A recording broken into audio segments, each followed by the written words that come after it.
தேவனுடைய பரிசுத்த நாமங்களுக்கு துதிகன மகிமை உண்டாவதாக. ஜீவ வார்த்தை என்கிறதான இந்த நிகழ்ச்சியின் மூலமாக மீண்டும் உங்களை சந்திப்பதில் மிகுந்த சந்தோஷம். அநேகர் கேட்குறீங்க வசனங்களை, அநேகருக்கு பிரயோஜனமா இருக்குன்னு சொல்றீங்க. தெய்வம் ஆமே தன்னுடைய வார்த்தைக்கு முக்கியத்துவம் கொடுக்கிறவர்களை இன்னும் அதிகமாக எல்லா விதத்திலையும் ஆசீர்வதித்து அவருக்கென்று பயன்படுத்துவாராக. தொடர்ந்து ரோமர் 10ஆம் அதிகாரம் 15வது வசனம். அனுப்பப்படாவிட்டால் எப்படி பிரசங்கிப்பார்கள் என்று போன செய்திகள்ல பார்த்தோம். யார் அனுப்ப பிரசங்கத்துக்கென்று சுவிசேஷத்துக்கென்று அனுப்ப வேண்டும் என்று பார்த்தோம். எங்களால செய்ய முடியாத பட்சத்துலதான் அனுப்பணும். எங்களால போக முடியாத பட்சத்துலதான் அனுப்பணும் என்று பார்த்தோம். அடுத்தது சமாதானத்தை கூறி நற்காரியங்களை சுவிசேஷமாய் அறிவிக்கருடைய பாதங்கள் எவ்வளவு அழகானவைகள் என்று எழுதியிருக்கிறது.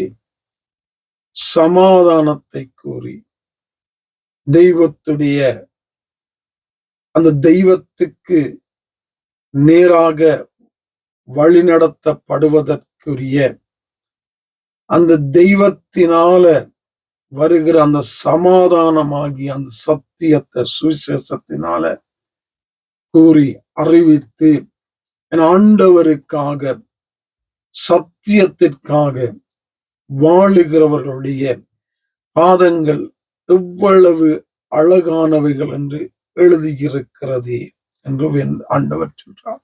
வசனம் சொல்லுகிறார், ஆண்டவருக்காக வாழுகிறவர்களுடைய, ஆண்டவருக்காக புறப்பட்டு போகிறவர்களுடைய, ஆண்டவருக்காக சுவிசேஷ வேலை செய்கிறவர்களுடைய, ஆண்டவருக்காக தன்னுடைய தாளந்துகளை பயன்படுத்துகிறவர்களுடைய, ஆண்டவருக்காக நேரம் கொடுக்கிறவர்களுடைய, ஆண்டவருக்காக தனக்கு உண்டான எல்லாவற்றையும் தெய்வத்துக்கென்று கொடுக்கிறவருடைய அந்த பாதங்கள் எவ்வளவு அழகாக இருக்கிறது என்று வேதம் சொல்லுகிறது.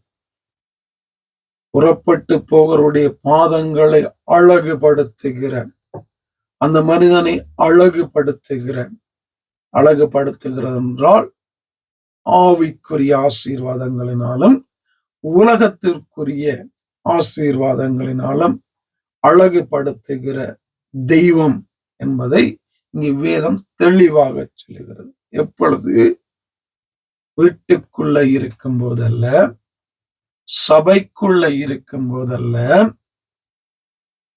அங்கே தனக்காக வாழும் போதல்ல, சத்தியத்தை அறிந்திருக்கும் போதும் அல்ல.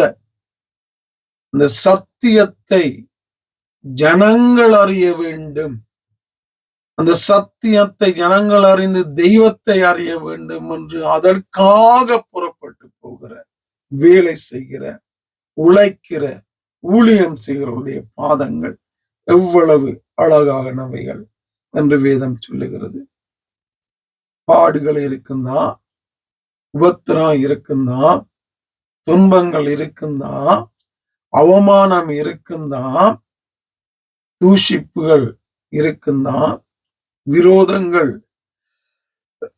இருக்குந்தா, ஆனாலும் அதன் மத்தியில அப்போஸ்தலர்கள் போல, யோவான் ஸ்நானகரை போல, இயேசுவை போல, பவுலை போல எல்லாவற்றுக்கும் ஊடாக தெய்வத்துடைய சுவிசேஷத்துக்காய் வசனத்துக்காக புறப்பட்டு காரியங்களை ஊழியங்களை செய்யும் போது அவர்களை அழகுபடுத்துகிற ஒரு தெய்வம், நடத்துகிற ஒரு தெய்வம், கைவிடாத ஒரு தெய்வம், அவர்களுக்காக அற்புதம் செய்கிற ஒரு தெய்வம், போராடுகிற ஒரு தெய்வம், அவர்களை கனப்படுத்துகிற ஒரு தெய்வம், அவர்களை விடுவிக்கிற ஒரு தெய்வம், அவர்களோடு பேசுகிற தெய்வம், எப்போதும் அவர்களோடு கூட இருந்து அவருடைய பாதங்களை அழகுபடுத்துகிறார்.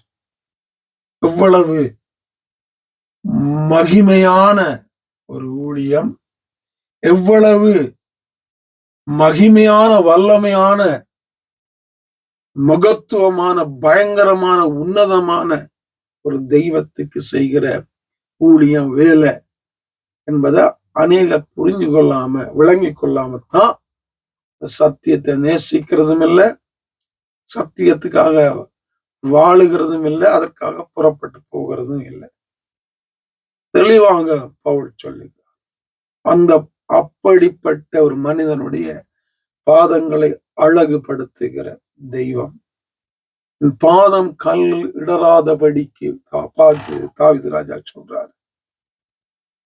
அவருக்காக ஊழியம் செய்யும் போது இன்னும் எவ்வளவா எங்களை வழி நடத்துவாரு, காத்துக் கொள்வாரு, கூட இருப்பாரு என்பதை புரிந்து கொள்ள வேண்டும். அப்படிப்பட்ட ஒரு நல்ல தெய்வம் தான் எங்களை அழைத்தாரு, அபிஷேகித்தாரு. அவர்தான் நாங்க அவருக்காக எழும்பி இந்த காரியங்களை செய்ய வேண்டும் என்று எதிர்பார்க்கிறார்.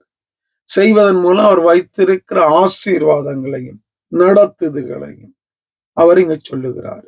அப்ப இதை புரிந்து நானும் நீங்களும் இந்த சுவிசேஷத்துக்கென்று எழும்பி காரியங்களை செய்ய ஆவியானவர் எனக்கும் உங்களுக்கும் உதவி செய்து வழி நடத்துவாராக.